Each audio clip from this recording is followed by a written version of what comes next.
Un nouveau parti politique a vu le jour au Bénin. Le mouvement populaire de libération s'inscrit dans l'opposition au régime de Patrice Talon. Sa mission, travailler pour une alternance politique en 2021.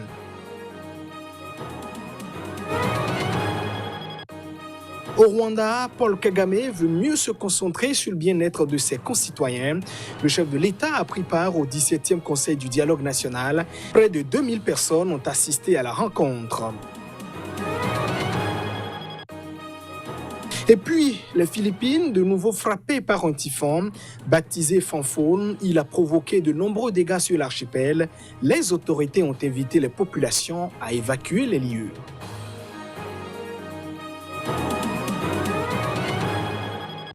Voilà pour le sommaire de cette édition. Merci de nous préférer pour vous informer. Au Bénin, le jeune leader du mouvement Initiative de Niki, Sabi Sira Korogone, sorti de prison récemment, ne renonce pas à ses engagements politiques. Il s'invite résolument dans l'arène politique, justement sous la bannière du MPL, entendez, le Mouvement populaire de libération, un parti dont le congrès constitutif s'est tenu sous haute surveillance policière. Voyons tout cela dans les détails. Un espace public ultra sécurisé, carrément interdit d'accès tout au départ, mais pas suffisant pour dissuader Sabi Sira Korogone, la tête pensante de l'initiative de Niki, de tenir la mobilisation de Savé. Ici, c'est ça, avec. MPL, la solution. Contre vents et marées, il portera sur les fonds baptismaux le tout dernier né en cette fin d'année du paysage politique béninois, le MPL, Mouvement populaire de libération. Nous sommes entre le marteau et l'enclume. Il y a les badauds payés pour venir nous perturber. Il y a la police républicaine payée par les caisses de l'État pour venir nous intimider. Nous n'allons pas céder à tout ça. Aujourd'hui, le mouvement populaire de libération a vu le jour. Aujourd'hui, le balai a pris effet. Le balai a deux explications. Premièrement, l'unité, parce que quand c'est un brindis, on le casse tout de suite. Deuxièmement, le balai, l'autre vertu du balai, c'est que ça rend propre. Nous avons l'obligation de rendre notre pays propre.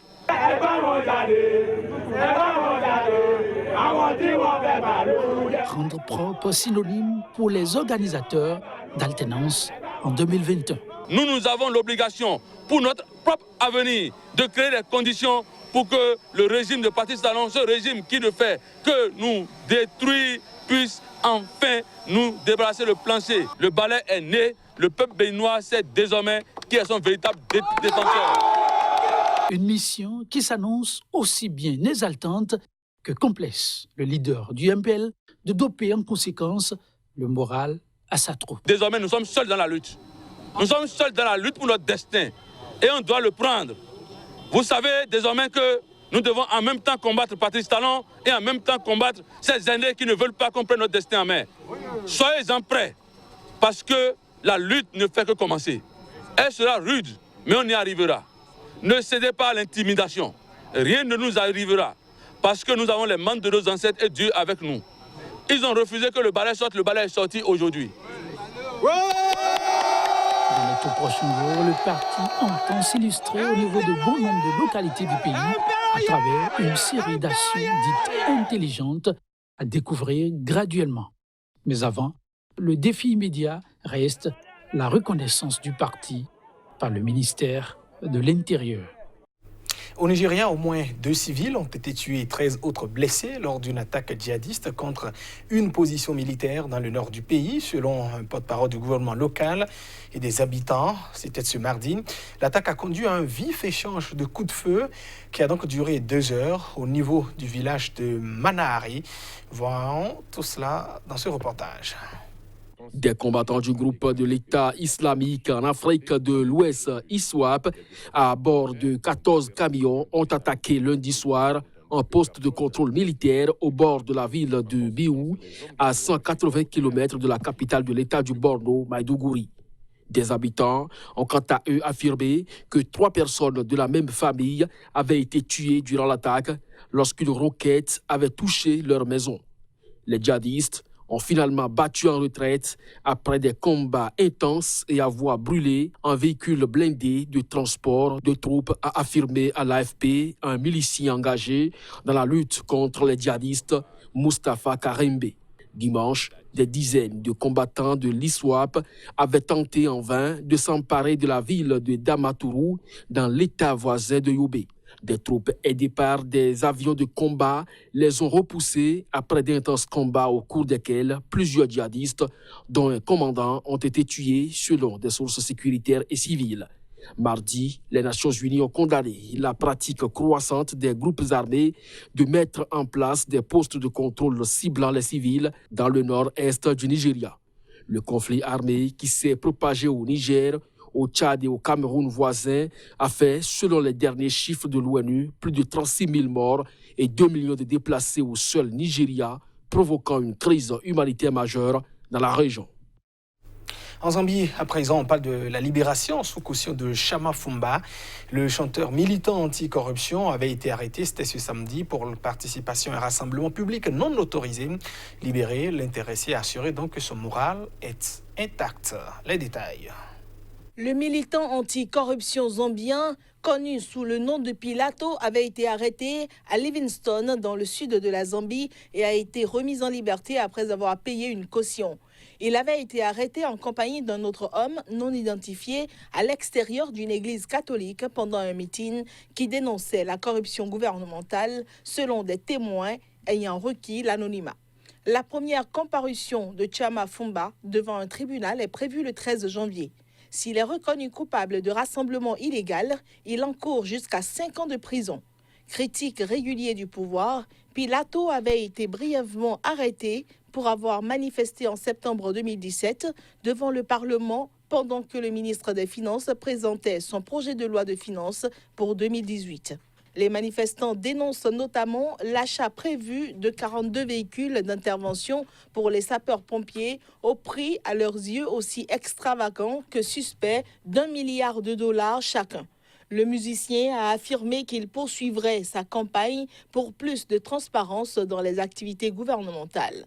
Par ailleurs, le président Edgar Lungu et des hauts responsables du gouvernement ont été mis en cause pour leur rôle dans un trafic de bois rose par une ONG écologiste basée à Londres, Environmental Investigation Agency.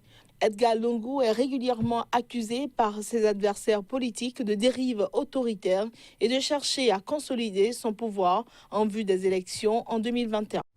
En Algérie, 1 millier de personnes, des étudiants et des citoyens ont de nouveau manifesté ce mardi à Alger, la capitale, contre le régime. Cette manifestation s'est déroulée en dépit du deuil national décrété au lendemain de la mort du général Ahmed Gaïd Salah, considéré comme le gardien du système dont la contestation veut se débarrasser.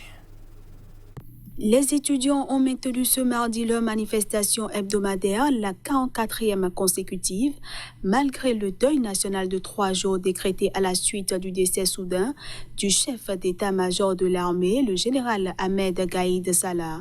En dépit également de la réprobation de certains bardeaux sur les trottoirs qui, au passage du cortège, ont estimé honteux de ne pas respecter ce deuil.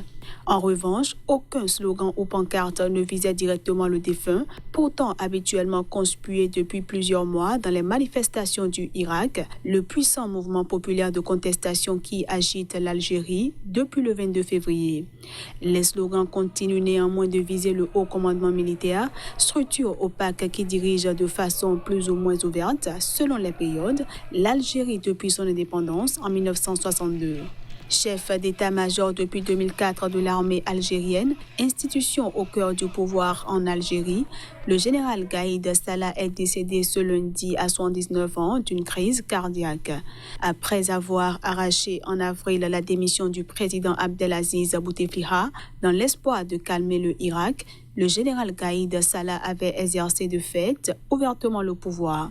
Il avait rapidement balayé catégoriquement les revendications des manifestants tout en accentuant la répression de la contestation à coups d'arrestation et d'incarcération. Au Rwanda, près de 2000 personnes réunies au centre de conférence de Kigali ont participé au 17e Conseil du dialogue national, un dialogue qui s'est concentré essentiellement sur la transformation du bien-être des citoyens rwandais en vue d'un développement national intégral à l'horizon 2030. Parmi les participants figuraient des représentants de l'exécutif, du Parlement, de la diaspora rwandaise, des jeunes, les membres de la société civile. Lors de son traditionnel discours, le président Paul Kagame a rappelé à l'opinion que ce Conseil du dialogue national est une occasion pour passer en revue les actions de l'année qui s'achève en vue d'échanger des idées sur les dispositions à prendre pour continuer sur la voie du développement national. C'est au Premier ministre qu'est revenu l'honneur de présenter le bilan des réalisations faites en 2019.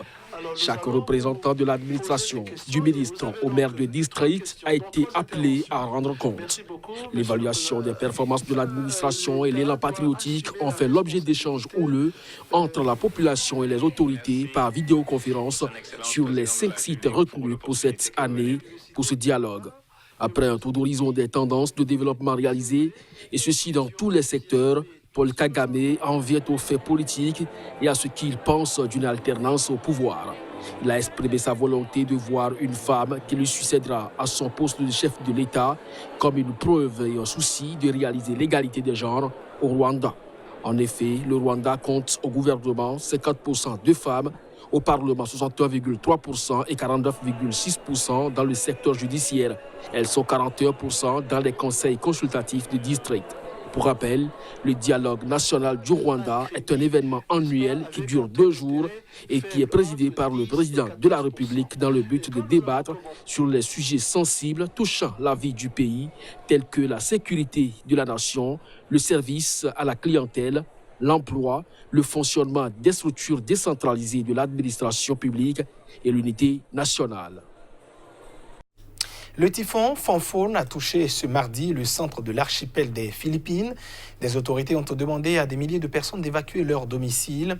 Des dizaines aussi de personnes sont par ailleurs bloquées dans leur maison. Voici donc les précisions. Aucun blessé n'est signalé mardi, peu après que Phamphone, passé de tempête tropicale à typhon, se fut abattu sur l'île de Samar, aux Philippines. Les régions côtières de la zone, ainsi que certaines susceptibles d'être inondées ou de connaître des glissements de terrain, ont été évacuées mardi, d'après les autorités qui n'étaient cependant pas en mesure de donner de chiffres. Certaines familles hésitaient à évacuer car elles souhaitaient fêter Noël chez elles, mais les responsables locaux les ont forcés à partir. Des milliers de personnes sont par ailleurs restées bloquées dans des ports en raison de l'arrêt des liaisons maritimes dans les régions qui seront balayées par cette tempête. Plus de 21 000 passagers de ferry qui essayaient de rentrer chez eux à l'occasion des vacances de Noël ont été bloqués dans des ports de cet archipel à grande majorité catholique. Des dizaines de liaisons aériennes intérieures ont également été suspendues. Le typhon Phamphone suit la même trajectoire que le typhon Haiyan, le plus dévastateur enregistré dans le pays, qui avait fait plus de 7300 morts et disparus en 2013. Les services météorologiques philippins ont indiqué que Phamphone, qui signifie animal en laotien, balayera les Philippines de mardi après-midi à jeudi. Les vents pourraient atteindre les 120 km/h. En moyenne, une vingtaine de typhons et tempêtes tropicales balayent chaque année les Philippines. Mesdames, Messieurs, ainsi prend fin cette édition. Merci à vous de l'avoir suivi. Bonne fête de Noël à tous. Restez fidèles au programme de votre télévision CK TV. Au revoir.